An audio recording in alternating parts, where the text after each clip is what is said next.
विद्यार्थी मित्रांनो, आतापर्यंतची सगळ्यात महत्त्वाची अपडेट मी तुमच्यापर्यंत या व्हिडिओमध्ये पोहोचवणार आहे. तुम्हाला अंदाज आला असेल, की नक्की काय झालंय? तर विद्यार्थी मित्रांनो, एम-एच-टी सी-ई-टीची आपली जी वेबसाईट आहे फॉर्म फिलिंगसाठी, ती हॅक झाली आहे. त्या ठिकाणी भरपूर साऱ्या दुसऱ्याच ॲड सध्या यायला लागल्यात. आता मी बरेच सकाळपासून हा प्रॉब्लेम फेस करतोय. ओके. असं वाटलं, की 1 तासामध्ये सॉल्व्ह होईल, पण अजूनही तो प्रॉब्लेम सॉल्व्ह झाला नाही. आता दुपारचे 1:30 वाजून गेलेत, पण तो प्रॉब्लेम अजून सॉल्व्ह झाला नाही. तो प्रॉब्लेम कशा पद्धतीने हे मी तुम्हाला दाखवतो. आता या ठिकाणी एक स्क्रीन रेकॉर्डिंग आहे. ओके. जी की माझ्याच मोबाईलमध्ये केलेली आहे आणि ती आत्ताच केली. ओके. 1 वाजून 13 मिनिटाला ती स्क्रीन रेकॉर्डिंग केली आहे. तर त्या पद्धतीने तुम्ही आता पाहू शकता. या पद्धतीने इथं ओके. ज्यावेळेस समजा आपण Googleवर सर्च करतोय. ओके. महा-सी-ई-टी बरोबर? आता सर्च करतोय, तर त्यावेळेस आपली वेबसाईट तर बरोबर ओपन होते. म्हणजे काय? तर cetcell.mahaceet.org ओके. जी ही वेबसाईट आहे, त्याची यू-आर-एल बरोबर आहे. पण प्रॉब्लेम काय येतोय? ज्यावेळेस आपण त्याच्यावर क्लिक करतोय आणि वेबसाईट लोड होते. तर त्यावेळेस या पद्धतीने आपल्याला एक ॲड पाहायला मिळते. आता ही माहिती नाही गेमिंगची ॲड आहे का वगैरे कशाची तरी ॲड आहे आणि ही लँग्वेज पण टोटो वगैरे 4D वगैरे. तर या पद्धतीने वेबसाईट ओपन होते आणि इथून पुढे काहीच होत नाही. याच्यावर जर आपण काही क्लिक वगैरे केलं, तर खूप म्हणजे चान्सेस आहेत, की आपलं समजा बँक अकाउंट वगैरे किंवा आपली जी प्रायव्हसी आहे, तर त्याला काही प्रॉब्लेम होण्याचे चान्सेस आहेत. त्याच्यामुळे मी काही त्याच्यावर क्लिक केलेलं नाहीये. ओके. आता वेबसाईट हँग झाली किंवा वेबसाईट हॅक झाली, त्याच्यामुळे आपण काय करायचं त्यासाठी? आपण विद्यार्थी मित्रांनो आजच्या दिवस का होईना किंवा जोपर्यंत मी तुम्हाला सांगत नाही, मी WhatsApp ग्रुपला अपडेट करेलच, Telegram ग्रुपला अपडेट करेल आपल्या, की तोपर्यंत तुम्हाला फॉर्म भरायचा नाहीये. हां, आता हा प्रॉब्लेम कुठे पाहायला मिळतो? आता तुम्हाला लाईव्ह मी हा प्रॉब्लेम दाखवतो. ओके. तर या पद्धतीने मी इथं Google ओपन करतोय. तुम्हाला फोनमध्ये आय थिंक दिसतंय. ओके. तर या पद्धतीने हे पहा महा-सी-ई-टी सेल आपली वेबसाईट आहे.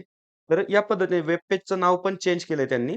ओके. तर या पद्धतीने अजून पण हा प्रॉब्लेम कंटिन्युअसली येतोय. मग सी सेलला याच्यावर काम करणं गरजेचं आहे आणि नो डाउट त्यांची टीम याच्यावर काम करत असेल. या गोष्टी ज्या असतात, तर या होतच असतात, की म्हणजे थोडाफार इकडं-तिकडं प्रॉब्लेम येणं. कारण सगळ्या या टेक्निकल गोष्टी आहेत, ह्या काही आपल्या हातातल्या गोष्टी नसतात. एक टाईमपर्यंत आपण करत असतो, पण समाजातले काही विक्षिप्त लोकं असतात, की ज्यांना ह्या गोष्टी थोड्याशा डिस्टर्ब करायच्या असतात किंवा त्यांच्या एक काहीतरी रिझन असो, त्याच्यासाठी ते डिस्टर्ब करत असतात. पण आपल्याला अजिबात त्याच्याशी डिस्ट्रॅक्ट व्हायचं नाहीये. आता हा जो प्रॉब्लेम आलाय, मेनली हा मोबाईल फोन्सला आलाय. म्हणजे काय? तुम्ही मोबाईल फोनवर जर ओपन करत असाल, तर हा प्रॉब्लेम येतोय. पण ज्यावेळेस तुम्ही डेस्कटॉपवर ओपन करताय, ओके, लॅपटॉप वगैरे जर असतील तुमच्याकडे, त्याच्यावर ज्यावेळेस ओपन करताय तुम्ही, तर त्यावेळेस हा प्रॉब्लेम सहसा एवढा काही पाहायला मिळत नाही. आता मी तुम्हाला इथं लाईव्ह ओपन करून दाखवतो. ओके. आता ज्यावेळेस मी याच्यावर आणखीन वेळेस ट्राय करत होतो, तर त्यावेळेस 1-2 वेळेस मला याच्यावर सुद्धा हा प्रॉब्लेम आला होता. पण आता आपण सर्च करूया प्रॉब्लेम येतोय का?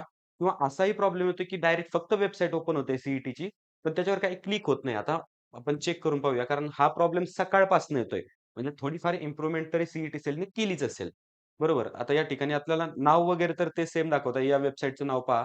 आपली ही मेन वेबसाईट आहे. हिचं पण तुम्ही नाव पहा. सकाऊ टोटो काहीतरी समथिंग नाव आहे. ते वाचता पण येत नाहीये. तर वेबसाईट तर फर्स्ट ऑफ ऑल खूप लोडवर चालतीये. बरोबर. मग आता तुम्हाला काय करायचं? तुम्हाला फॉर्मच भरायचा नाही. आपल्याकडे खूप वेळ आहे अजून फॉर्म भरण्यासाठी. हे पहा वेबसाईट खूप लोडवर चालते. अतिशय लोडवर चालते. ओपन पण होत नाहीये काही-काही वेळेस किंवा काही-काही वेळेस इथं एरर मेसेज डिस्प्ले होतोय किंवा काही-काही वेळेस ती ॲड जी सांगितली मी तुम्हाला, तर ती ॲड चालते इथं. बरं. आता ठीक आहे, वेबसाईट वगैरे हँग झाली. सी-ई-टी-सेल याच्यावर पूर्ण त्यांचा प्रयत्न करतच असणार ही वेबसाईट सुरळीत चालावी यासाठी. पण आता आपल्याला काय करायचंय? अजिबात डिस्ट्रॅक्ट व्हायचं नाही. आता बरेचसे विद्यार्थी सध्या फॉर्म भरणार होते. बरेचसे जण गेले पण होते फॉर्म भरायला. पण त्यांच्यासाठी काय आहे, तर बिलकुल तसं काही करू नका किंवा थोडीशी वेबसाईट चालते, ओके, डेस्कटॉपवर ओपन केल्यावर. पण असं नाही की तुमचा फॉर्म सबमिटच होईल, तुमचं पेमेंट सी सेललाच पोहोचेल. कुणीही याची खात्री देऊ शकत नाही. त्याच्यामुळे काय करायचं, थोडासा वेळ घ्या, ओके. उद्या, परवा असेल किंवा जोपर्यंत मी तुम्हाला मेसेज आता हा प्रॉब्लेम कधी सॉल्व्ह होतो हे सांगू शकत नाही, बरोबर आहे? किंवा प्रॉब्लेम किती मोठा आहे, हा पण आपण सांगू शकत नाही. हे कोण सांगू शकतं, की जे तिथं वर्क करताय सी-ई-टी-सेलमध्ये त्यांच्या ऑफिसेसमध्ये तेच व्यक्ती आहे, सांगू शकतात, बरोबर आहे? त्याच्यामुळे आपलं एकच काम आहे, जोपर्यंत त्यांच्याकडनं काही नोटिफिकेशन मेसेज वगैरे येत नाही, तोपर्यंत आपण शांत बसणे. फॉर्म सध्या तर बिलकुल भरायचा नाहीये. आता त्याच्यानंतर महत्त्वाचा एक क्वेशन, की आपण जे अगोदर फॉर्म भरले होते, काही विद्यार्थ्यांनी अगोदर फॉर्म भरले असतील ना, तर त्यांच्यासाठी मी सांगतोय एकदम आशावादी राहा किंवा टेन्शन फ्री तुम्ही राहा.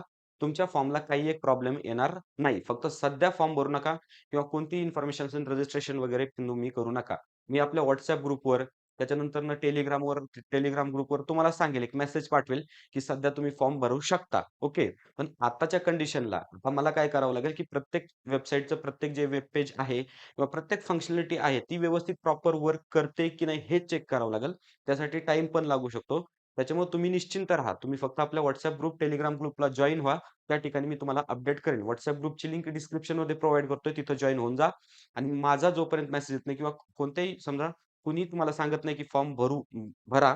तोपर्यंत तुम्ही बिलकुल फॉर्म भरायचे नाही. पॅनिक मोडमध्ये जायचं नाही. आपल्याला बोर्डची प्रिपरेशन करायची. बोर्ड्स एक्झाम आपल्या जवळ येतायत. त्याच्यासाठी तुम्हाला खूप खूप ऑल द बेस्ट.